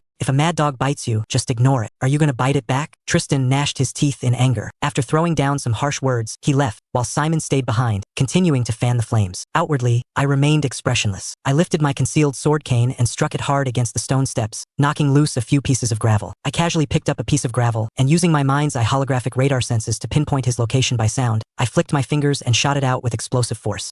Not far away, Simon suddenly fell to the ground, screaming miserably. That piece of gravel had struck true, smashing directly into his ankle bone like a lead musket ball. His face twisted in agony as he pointed at me and roared viciously, "It was you, you dead blind man. You must have hit me with a rock." I spread my hands and sneered, "You can eat whatever garbage you want, but you can't spout garbage. I am a blind man. Do you really think I have the ability to aim that accurately?" The surrounding crowd nodded in deep agreement. How could a blind man injure someone with a hidden weapon? Simon could only swallow his bad luck and limp away. I took the opportunity to order my subordinates to secretly keep an eye on him. My intuition told me this guy was being instructed by someone behind the scenes. After dealing with that little punk, I turned and recited my poem for the third round. "Why don't men draw their golden swords and reclaim the lost lands of the northern wall? Pray, engrave your name in the Hall of Heroes. No frail scholar has ever been dubbed a marquis." As soon as this poem came out, the way Eleanor looked at me was practically dripping with honey. Even Examiner Archbishop Cedric flushed with excitement, exclaiming that if all the sons of Albion had such ambition, driving the Viking barbarians out of the north would happen in no time. Without any suspense, I charged into the final round once again. The topic for the final round was determination of loyalty to the king. The examiner was none other than the kingdom's current chief scholar, Alastair. But the look this old man gave me was full of disgust and disappointment. I knew what he was thinking. He prided himself on his scholarly lineage. How could he bear to marry his precious granddaughter to a blind man like me? I didn't care what he thought. Since I had to write about serving the country, I was going to give them something truly shocking. I tapped my cane, and my chilling, battle-hardened voice echoed through the pavilion. Drunk, I trimmed the lamp and wiped my long sword, dreaming of the sounding horns across the encampment. My brave warriors share the roasted meat, while the harp plays the song of the frontier. A grand autumn muster on the battlefield. War horses sprint like lightning. Bowstrings sound like thunder splitting the sky. To fulfill the king's grand design and win a name both in life and in death. Pity these broken eyes of mine. The entire venue fell dead silent. Everyone felt goosebumps erupting all over their bodies. Even Cedric exclaimed, "Grand scholar, there is a chilling, murderous aura in this poem. What is a dimensional strike? This is a dimensional strike." The other young talents competing against me didn't even have the courage to put pen to paper. They sighed and conceded defeat on the spot. Tristan, who had written half a poem, irritably crumpled his parchment into a ball, looking at me with extreme jealousy. In everyone's eyes, I was the undisputed Laurel Crown bard. But right at this moment, Alastair stood up and shamelessly announced, "Today's Laurel Crown goes to Bartholomew's vast sky." The moment he said this, the crowd was in an uproar. Even Cedric couldn't stand it anymore and whispered, begging him not to show blatant favoritism. But the old man was dead set on it, finding an incredibly absurd excuse. What Arthur wrote is not a classical rhythmic poem, but a Western freeverse format with long and short lines, so he cannot be awarded the Laurel Crown. Even the guy named Bartholomew felt unworthy and didn't dare accept the title. Eleanor stomped her feet in anger, erupting on the spot and angrily cursing the gathering as unfair bullshit. But I smiled and stopped her. The so-called Laurel Crown is nothing but a joke. Just treat it as a source of amusement. Lady Eleanor, thank you for writing for me today. Farewell. Saying that, I turned around and walked away. Just as I stepped out of the pavilion, I channeled internal energy into my voice and let out a long, resounding laugh. Should the great dragon one day ride the wind, it shall soar 90,000 miles into the sky. I walk out the door tossing my head back in laughter. How could we be ordinary men of the countryside? Ha ha ha. My wild, uninhibited laughter echoed across Swan Lake. I didn't even look back. A broken laurel crown? I didn't care for it at all. But what I didn't know was that this scene was witnessed perfectly by the newly arrived King Edward, the Duke of Lancaster, and the Chancellor of the Exchequer, Duke William. Hearing my 2 lines of poetry, Edward excitedly slapped his thigh, What a line. Should the great dragon one day ride the wind? Such a mad, heroic, and peerless masterpiece is absolutely today's laurel crown. But when Edward excitedly entered the pavilion and asked Alistair if the laurel crown went to the blind man, the old scholar awkwardly said it was someone else, and that the blind man had already declined the title and slipped away. Edward demanded to see all the poems I had written today. The more he read, the more excited he became, especially that free verse poem which made his blood boil. When he saw the signature was Arthur, Edward completely snapped. These are Sir Arthur's poems? Grand scholar, you actually didn't give the laurel crown to such divine masterpieces? Have you gone senile? Cedric added a knife to the back from the side. The Grand Scholar said Arthur is a blind man. He was afraid the noble ladies of his family would look down on a blind man, so he deliberately eliminated him. Hearing this, Edward's face turned completely black. He sneered repeatedly. What a fine scholar family. What a fine traditional noble. Your family's daughter puts on quite the airs, to even look down on the royal tutor of my second son, Prince Richard. Having said that, Edward took my poetry scrolls and stormed off with a flick of his sleeves. Alistair was left behind, his eyes almost popping out of his head. He is Prince Richard's tutor. The dignified chief scholar of a generation couldn't catch his breath. His eyes rolled back into his head, and he fainted dead away, falling straight backward. On the other side, Tristan learned from his father, the Chancellor of the Exchequer, that I was actually the prince's tutor. He was so terrified that his soul almost left his body, and his intestines turned green with regret. Just as he was in a state of deep anxiety, I had my subordinates invite him into a hidden alleyway. In front of my carriage, I pointed at his lapdog Simon, who had been beaten black and blue, and smiled at Tristan. My lord, the mad dog who provoked you into making an enemy out of me today is this one right here. He took 100 silver coins from the degenerate gambler Viscount Percival to deliberately use you as a spear. Hearing this, Tristan's eyes turned red with rage. He rushed forward and kicked Simon violently in the face, knocking his front teeth flying. I lightly dropped the sentence, every grievance has its source, every debt its debtor, before riding away leisurely in my carriage. Tristan told his father, Duke William, everything. When William heard that the Duke of Cornwall's family had used such underhanded methods to set up his son, he flew into a thunderous rage. He immediately took witnesses straight to the Red Keep to file a royal complaint. Edward was already dissatisfied with the Cornwall family for throwing their weight around as royal relatives. Now, his eyes were brimming with murderous intent. A political storm targeting the Duke of Cornwall had quietly begun, all because of my move of borrowing a knife to kill. Meanwhile, the scheming Duke of Lancaster ran home excitedly, holding the parchment with copies of my poems. He grabbed his daughter Eleanor. Not only did he not scold her for mixing with a blind man, but his eyes shone as he asked, Eleanor, do you like Sir Arthur? Eleanor blushed furiously, entirely at a loss for what to do. The Duke of Lancaster said earnestly, so what if he's blind? With his talent alone, he will absolutely leave his name in history. Not to mention he's the prince's tutor and deeply valued by the king. As long as you like him, your father will absolutely support you in chasing after him. Make him the son-in-law of our family. Eleanor was both shocked and overjoyed, her heart pounding like a deer. She was already secretly calculating how to get closer to me. But his family wasn't the only one eyeing this marriage. Inside the Red Keep, King Edward also had his sights set on me. He specially called for Princess Isabella and asked if she was willing to marry me. Isabella naturally had a favorable impression of me, but she helplessly reminded the king, Father, the kingdom's laws stipulate that a prince consort marrying a princess cannot keep bedchamber maids, and he must divorce his current wife. Sir Arthur values loyalty and affection. He definitely won't abandon his commoner first wife. As Edward was fretting over how to break this deadlock, the abdicated and house-searched old King Harry strolled over with his little granddaughter, Alice, on his back. Learning of Edward's dilemma, old Harry slapped his thigh and laughed out loud.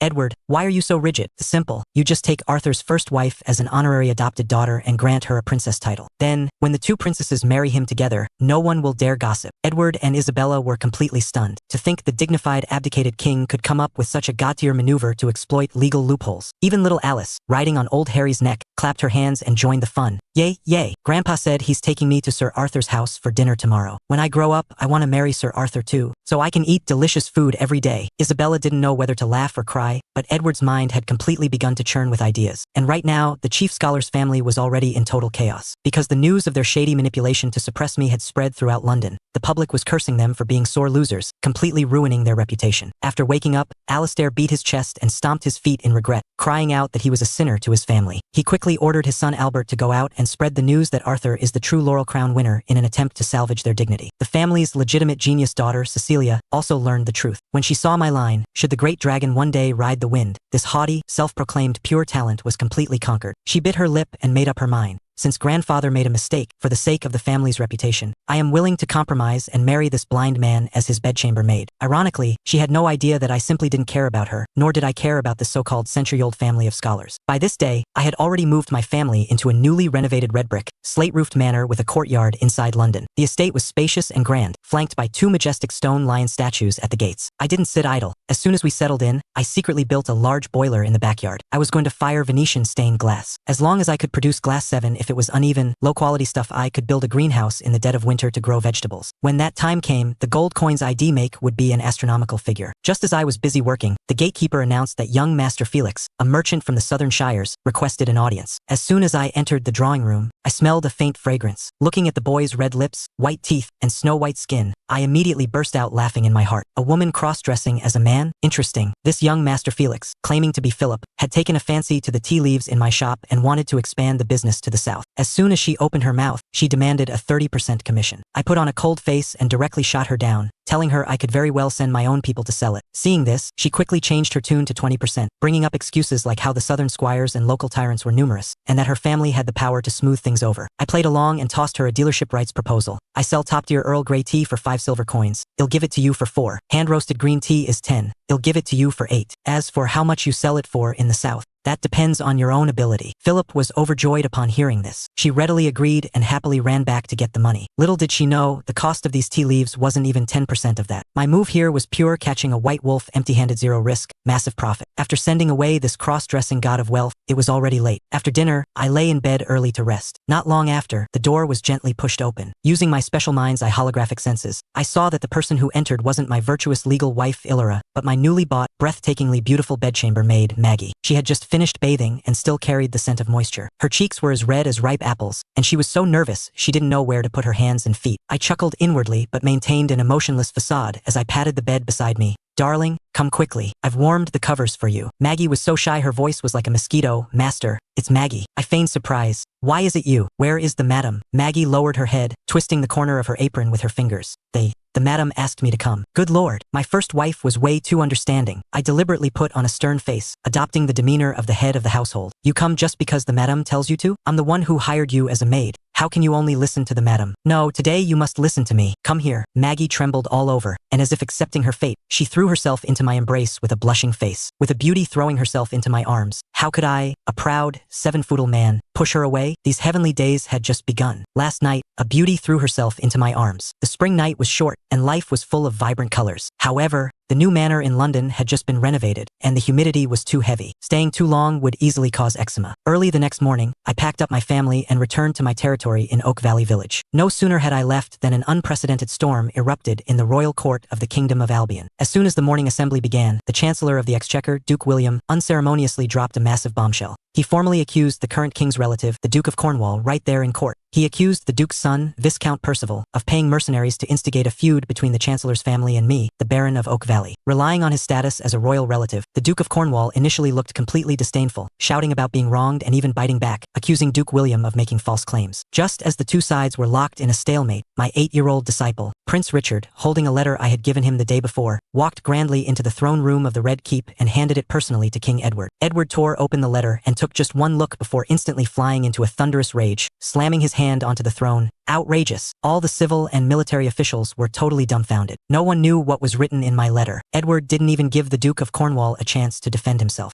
He immediately ordered the Chief Justice of the Royal Inquisition and the commander of the Royal Iron Guard to lead 500 fully armed iron guards to completely surround the royal asset vault and strictly audit the royal properties. In just half an hour, the Inquisition turned the place upside down. Over 40 deeds to royal estates managed by the Asset Vault in London, York, the Southern Shires, and elsewhere had all vanished into thin air. The Duke of Cornwall's son, Percival, was dragged into the Great Hall. He literally pissed himself on the spot, crying as he confessed that he had secretly sold royal real estate worth over 100,000 gold sovereigns and lost it all at an underground casino. This was the early years right after the kingdom's civil war had ended. The national treasury was empty. Even Queen Margaret had shortened the hem of her skirts to expose her insteps just to save money. Yet a member of the royal clan had dared to gamble away over 100,000 gold coins. Edward's wrath was like a thunderbolt. He issued a decree on the spot. Percival was to be exiled to the Cursed Archipelago, a place filled with plagues and ferocious beasts, and banned from ever returning to London. Immediately after, Edward turned and glared fixedly at the Duke of Cornwall, coldly announcing, "The Duke of Cornwall has committed gross dereliction of duty. You are stripped of your role managing the asset vault, stripped of your titles, dismissed from office, and ordered to roll back to your hometown to retire." The entire throne room fell dead silent. The Duke of Cornwall slumped to the floor, his eyes splitting with rage. In his wildest dreams, he never thought that I, a blind man wearing a black silk blindfold, not only didn't fall for his borrowing a knife to kill scheme, but had backhanded him with a single letter, effortlessly stripping a royal relative and dignified duke of his title and office. This is my method. Rather than play political mind games with you, I'd rather sever the root with a single slice and end the trouble forever. The dismissed Duke of Cornwall couldn't swallow this insult. After sending off his exiled son, he rode his carriage straight to my Oak Valley village. When he saw that the originally dilapidated Oak Valley village had, in just a few short months, been built into a bustling market town rivaling London's Grand Bazaar, complete with neat rows of red brick, slate-roofed houses and expansive workshops, he was utterly shocked. With a gloomy face, he walked into my courtyard and said through gritted teeth, "Arthur, your methods are ruthless. A single letter caused me to lose my office and title, and sent my son to be exiled in the archipelago. We had no grievances or enmity. Why did you have to be so absolute?" Sitting in my chair, I sneered. "No grievances or enmity. From the moment you found out the king gifted this territory to me, you father and son had already marked me as a man who must be killed. Since we were bound to be sworn enemies locked in a death struggle sooner or later, why should I be soft-hearted toward you?" The Duke of Cornwall was rendered speechless. He could only force a fake smile and drop a harsh threat. "Fine. Since you are heartless, don't blame me for being unjust. My family will play this game with you to the bitter end." He flicked his sleeves and left, running to the abdicated old King Harry to complain and beg for mercy. But old Harry had long seen the situation clearly. He knew Edward was desperate for talent, and he knew my value far exceeded that of a fallen noble. Old Harry explicitly warned him,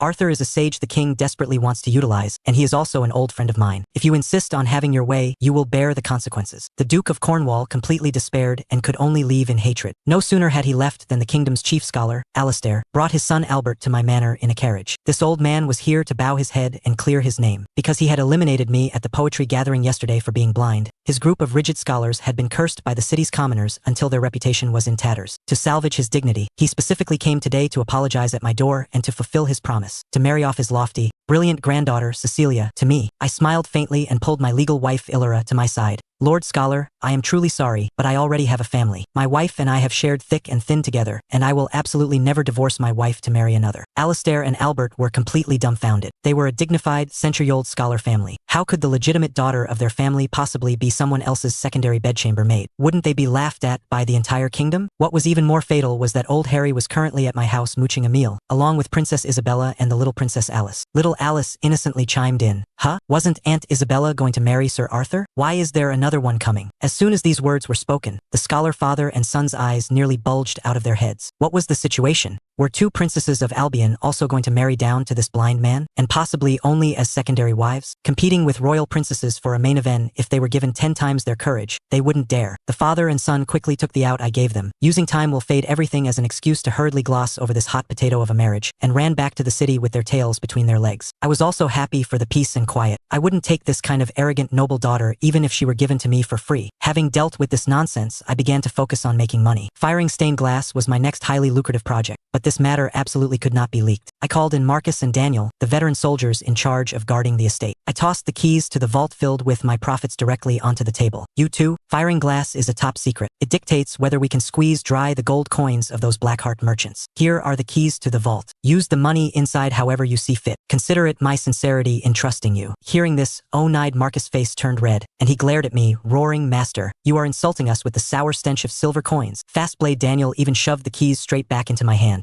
"Master, we've lived half our lives. Do you think we follow you for this little bit of money? You are testing us." I laughed out loud. These two old military hounds were indeed reliable. I decisively took the keys back. "All right, since you two are straightforward, I will raise your wages to 50 silver coins a month. Furthermore, a daily extra supply of 1 pound of aged, high-proof distilled liquor." Upon hearing there was strong liquor to drink, the eyes of these two old drunks shone brightly. They rubbed their hands together in excitement, acting as if they'd been injected with chicken blood. With these two dead set on helping me fire the kills, mass-producing glass was only a matter of time. The next day, as usual, I gave the 8-year-old Prince Richard his lessons in the courtyard. Having just learned division, he excitedly asked me, "Sir, you previously said you wanted all the commoners in the kingdom to have books to read, for everyone to be literate. How exactly can that be achieved?" Through the holographic radar senses of my mind's eye, I had long noticed several uninvited guests outside the courtyard wall. Besides the familiar old Harry and his guards, it was actually the current King Edward and Queen Margaret. They were visiting in disguise and were hiding at the base of the wall, eavesdropping. Pretending not to know, I casually replied, "The reason books are scarce in the kingdom today is that all parchment scrolls or books must be copied by hand or carved onto full wooden blocks. If one word is carved wrong, the whole block is ruined. If you want to popularize books, you couldn't finish printing them all in decades. Furthermore, knowledge is entirely monopolized by those 7 ancient bloodline families. How could commoner children possibly afford to read? Outside the wall, Edward and old Harry looked grim upon hearing this. This was the exact mountain pressing down on the royal authority. Richard asked in distress, "Then what brilliant plan does Sir have?" I smiled slightly and directly dropped a dimensional strike nuclear weapon that was centuries ahead of this era. Very simple. The movable type printing press. Carve all the letters and word roots into individual metal type pieces using lead or hardwood. When you want to print a book, you find the corresponding type pieces and arrange them on an iron plate. Once you finish printing this book, you disassemble the type pieces and use them to print the next one. As long as you prepare a few sets of lead type libraries, all the books in the world can be printed in massive quantities in mere days. Boom! These words were like thunder striking the flat ground. In the courtyard, Richard's jaw dropped in shock. Outside the wall, Edward looked as if he'd been struck by lightning. He was so excited the veins on his forehead popped, his eyes staring fixedly at the courtyard gate, his breathing ragged. Queen Margaret was even paler with shock. Breaking the monopoly of the noble families and winning the hearts of all the commoners in the realm, this grand ambition of a 1,000-year sage king had been completely solved by a blind man with just a few casual sentences. Before they could recover their wits, I took out a piece of parchment. "Little Richard, making paper and printing books are merely tools. If you want people to learn to read quickly, I will teach you an Enlightenment artifact 100 times faster than the Latin long scrolls the church teaches phonics. Come, read after your tutor." This sounds like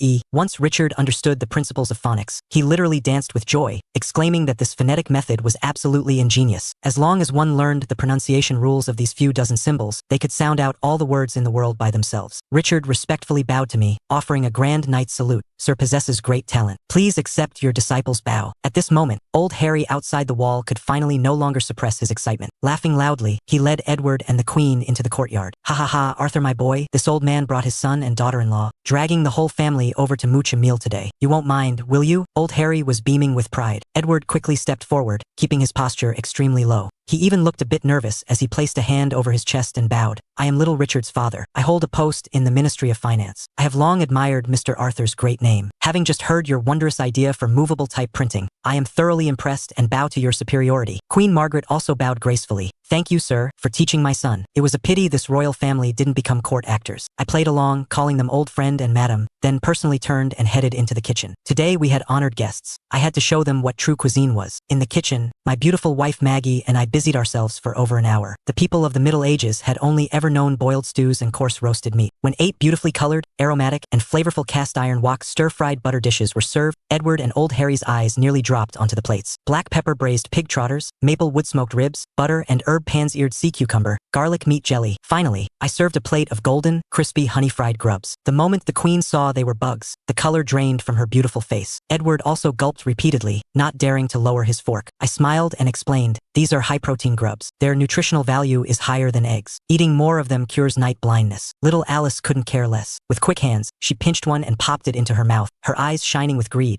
"Mother, this is so delicious. This little girl, when the winter famine hits next year, she will definitely be a perfect little salesperson." Besides the food, I directly brought out a jug of 50-degree high-proof distilled liquor I had made last night. The moment the wax-sealed wooden stopper was pulled out, an incredibly pungent and rich aroma of alcohol instantly filled the entire courtyard. Old Harry sniffed hard, his saliva almost drooling out. "Fragrant, too fragrant. This old man has drunk countless wines, but never have I smelled such mellow and fragrant good liquor. What is the name of this wine?" "Oak Valley Dew." I casually plagiarized the tone of Western epics, putting on the guise of a prophetic scholar and reciting, "The endless spring rain washes the soul of the traveler. On this bleak and desolate road, where can one find a cup of warm, strong spirit?" The shepherd boy smiles, pointing far away to the fragrant Oak Valley. Edward tapped the table in praise. "Good poem, good wine. I toast to you, sir." This iron-fisted king was also a tough guy. He picked up his tall wooden goblet and downed more than half a cup of the 50-degree, high-purity distilled spirit in one gulp. The next second, Edward's face turned purplish red. Cough, cough, cough, cough. The strong liquor going down his throat was like a fire burning all the way to his stomach. He clutched his chest and coughed for the time it takes to drink half a cup of tea, tears streaming down his face. Wiping his tears, he exclaimed, "How can such strong liquor exist in this world? One gulp nearly took half my life. Good wine, the nectar of the gods." Everyone else learned their lesson and began to sip it slowly. After a few rounds of drinks, Edward finally couldn't suppress his anxieties about ruling the country.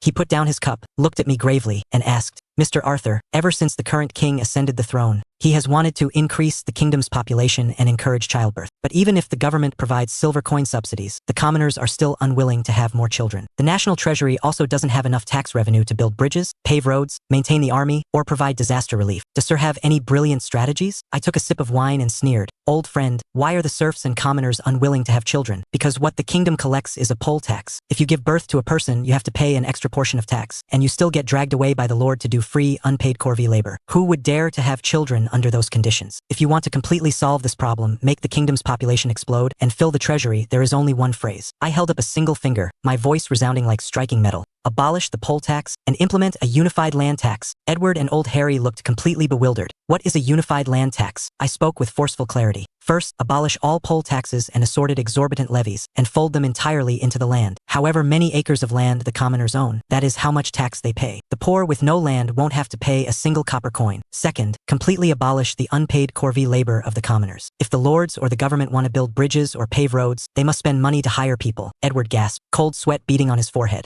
Sir, if we abolish the poll tax and corvée labor, what if the treasury doesn't have enough money? I asked back with a face full of disdain. Who told you that to collect taxes, you can only stare at those few miserable, suffering farmers? The kingdom is literally guarding a mountain of gold, yet it insists on believing in valuing agriculture while suppressing commerce and despising merchants. Farming can only feed a country. Artisans can strengthen a country. But commerce is what truly makes a country rich. As long as you encourage commerce, open up trading ports, and heavily tax merchants, the commercial tax from a single major port alone will rival the agricultural tax of the entire nation. When that time comes, gold coins will flow endlessly into the treasury, and Albion will surely have all nations coming to pay tribute. These economic and taxation concepts, advanced by over 1,000 years, struck Edward's forehead like divine lightning from the highest heavens. He abruptly stood up, completely discarding his disguised facade. Toward me, a blind man wearing an eye patch, he respectfully and with utmost reverence bowed deeply. Sir possesses peerless talent. Please, sir, teach me. I took a sip of wine, pursed my lips, and said, I strongly disagree with the kingdom's old class division of nobles, knights, serfs, and lowly merchants. Agriculture feeds the country, industry strengthens it, commerce enriches it. What can that bunch of noble bureaucrats do for the kingdom? The so-called noble bureaucrats are nothing but freeloaders. Officials don't need to be numerous. Competence should come first. One capable executive officer is worth dozens, even hundreds, of useless winesack lords. Court scholars are even worse to mention. Most of them are just empty talkers who only know how to discuss theories on paper and recite Latin. They have never been able to enrich the country, let alone feed or strengthen it. Of course, I'm not disparaging all scholars. There are plenty of individuals with true talent and practical ability among them. Let's talk about commerce first. The kingdom is clearly sitting on the gold and silver mountain of the merchant industry, yet it stubbornly labels merchants as lowly. How massive is the wealth of trade? By adding a commercial tax in one region, it could almost rival the tax revenue of the entire kingdom. Encouraging trade also allows for maritime commerce with multiple nations. Once the economic system forms and commercial taxes are levied, the state will have an endless stream of gold coins filling the treasury. This is the first principle of enriching the nation. Edward actually had a vague sense of these things, but he had never dared to implement them so drastically. I continued, merchants might be considered unrefined, but the benefits of trade must absolutely not be ignored. The people feed the state, the merchants enrich it. I don't need to elaborate on this. Since you work in the Ministry of Finance, you know this better than I do. Industry strengthens the country. By artisans, I don't just mean simple blacksmiths. Industry covers every sector. Building bridges, paving roads, town construction, basic tools, military equipment, not a single one of these can be separated from the artisan guilds. Just as I was getting into the flow, someone walked into the courtyard. It was the blacksmith apprentice, Bruce. Bruce carried in the heavy deep-tilling plow I had ordered him to forge. Edward and his family gathered around to look at it for a long time, their faces full of confusion. Tapping my cane, I walked over and struck the iron plow with it. The crisp, metallic cling made Edward gasp on the spot. He yelled in absolute shock. Good iron, good steel. The sound is crisp with almost no impurities. My wife Illara proudly said from the side. My husband improved the forging blast furnace to hammer out the impurities from ordinary steel. Edward was so excited he could barely speak, stuttering as he asked if I knew the art of forging steel. I didn't bother hiding it, telling him it was the Damascus folded steel forging method, and that 5 men could easily produce 100 pounds of refined steel a day. Edward looked up at the sky and sighed deeply, full of grief and indignation. He said that the Royal Artisan Guild's thousands of craftsmen only produced a few thousand pounds a year, while my 5 men could produce 100 pounds in a single day. He suddenly bowed to me at a 90-degree angle, his eyes red as he begged me to teach him the folded steel method, saying he wanted to forge divine weapons for the Night's Watch Knights of the North. I helped him up and told him the secret of using borax to remove impurities during the steelmaking process. After Edward memorized it, he asked about the function of the deep-tilling plow. I told him this thing could turn over deep, wet soil. A serf using a pitchfork could turn 1 acre a day. Using this thing pulled by an ox, one person could turn dozens, even 100 acres a day. Edward was ecstatic, proclaiming it an artifact of agriculture. I casually roasted the establishment. This thing thing's real name is the Roman heavy plow. It existed during the ancient empire. It's clearly recorded in the Ministry of Works blueprints, but they hide it away and won't let the commoners use it. The royal court really is raising a bunch of useless wine sacks. Hearing this, Edward's mouth twitched wildly. I knew the Royal Ministry of Works was about to meet its doom. Edward dragged his family and borrowed my heavy deep-tilling plow, rushing back to the Red Keep without stopping to test it. The result? In the span of a late afternoon, one man and one ox turned over more than 20 acres of land. He stayed up all night digging through the Royal Ministry of Works archives, and sure enough, he found the Roman heavy plow in the agricultural tool blueprints. He was so furious he smashed the table in the king's study, cursing the Royal Ministry of Works for being a bunch of useless sacks of wine. Early the next morning, he marched straight to the Royal Artisan Guild, personally instructed the blacksmiths to improve the blast furnaces, and within half a day, they forged over 100 pounds of Damascus refined steel. Edward went completely insane. He immediately ordered unlimited gold to be withdrawn from the treasury to mass-produce heavy knight swords and deep plows. At the morning court assembly in the Red Keep's throne room the following day, Edward placed a piece of burlap over something in the center of the hall. Duke Victor the Iron Fist curiously lifted it, and the entire court of nobles was bewildered. Edward coldly announced that this was a heavy deep-tilling plow capable of reclaiming 100 acres of fertile land a day. The clueless Minister of Works foolishly echoed that it should be promoted. Edward instantly turned on him, furiously berating the minister for letting a divine artifact gather dust. On the spot, he stripped the high and mighty Minister of Works of his core titles and demoted him to a marginal agricultural inspection officer. Following that, Edward dropped another massive bombshell: the papermaking technique and movable type printing press I had taught Prince Richard. The scheming Duke of Lancaster and the other civil officials were so shocked their eyes almost popped out of their heads. Before they could even digest that, Edward threw out a royal flush: the Damascus refined steel forging method I provided, which could produce 100 pounds a day. The entire court instantly exploded. Knights and generals danced with wild joy. The commander of the Royal Knights, God of War Richard, had red eyes as he roared that within 3 years, they would wash away the shame of the northern Viking barbarians reaching the wall, striking while the iron was hot. Edward issued 3 consecutive king's edicts right there on the spot. The first edict: for the merit of creating the deep plow, I was titled Viscount of Oak Valley and granted a fiefdom of 300 serf households. The second edict: for the merit of improving papermaking and the printing press, I was titled Earl of Oak Valley and granted a fiefdom of 1,000 households. The third edict: for presenting the refined steel forging method, I was granted the title of Marquis of the Realm, hereditary for 3 generations, a fiefdom of 10,000 households. This was the first honor of its kind since the founding of the Kingdom of Albion. Iron-faced Chief Justice Sir Sterling and the other civil officials jumped in panic, screaming that the rewards were too heavy and violated ancient noble traditions. But military generals like God of War Richard and Baron Colin the Wild Boar pointed at the civil officials' noses and cursed them out, staunchly supporting me. Edward completely ignored the officials and directly dismissed the court. The military generals got together and rode out of the city in a massive procession, wanting to come to my territory to thank me in person. At this point, I still didn't know I had been named Marquis of the Realm. Outside London, Lord Cedric, the eldest grandson of the recently dismissed Duke of Cornwall, was leading 4 of his cousins and 200 fully armed, black-clad knights, galloping wildly toward my Oak Valley village. This all started because the letter I wrote earlier had caused his grandfather to lose his titles and his uncle to be exiled to the cursed archipelago. Relying on their status as distant royal relatives, this gang of spoiled brats used the guise of hunting rebels to trample my fief and crush Maya Blind Manto establish their dominance. On the other side, the famous Sundra genius of London, Lady Cecilia, happened to be visiting my village for pleasure. Seeing the red brick, slate-roofed houses I had built for the villagers, and hearing the village aunties sing my praises, she was incredibly curious about me. Suddenly, the thunderous sound of hooves echoed from the village entrance. The 5 young masters of the Cornwall family and their 200 black-clad knights arrogantly charged into the village. Looking down from his high horse, Lord Cedric pointed at village chief Sir Gareth and cursed, forcing the villagers to clear the way, threatening to arrest them as rebel accomplices if they didn't. Old Gareth coldly snorted, stating that galloping horses was forbidden in the territory. The Cornwall family's 4th son drew his longsword, ready to hack people down. Cedric's eyes flashed with malice, and he ordered his men to prepare a charge to trample the villagers to death. Just then, hundreds of villagers wielding pitchforks, shovels, and broken bricks charged over with bloodshot eyes from all directions. Retired veterans, bricklayers, and even peasant women wielding cast-iron frying pans blocked the middle of the road. Mr. Arthur gives us bread to eat and warm houses to live in. Whoever dares to bully Mr. Arthur, well, fight them to the death. The roar that erupted from the crowd startled the Cornwall family's warhorses, forcing them to step back repeatedly. Hiding in a corner watching the show, old King Harry couldn't help but slap his thigh and sigh. He who wins the hearts of the people is invincible in the kingdom. Mr. Arthur is here, someone shouted. The furious villagers automatically parted to make a path. Wearing my black silk blindfold and holding my cane, I walked out unhurriedly, followed by my wife Illyra and my maid Maggie. Hiding in the crowd, Cecilia sneaked a peek at me and actually blushed at my cold, handsome profile. I stopped less than 5 paces in front of the Cornwall family's cavalry,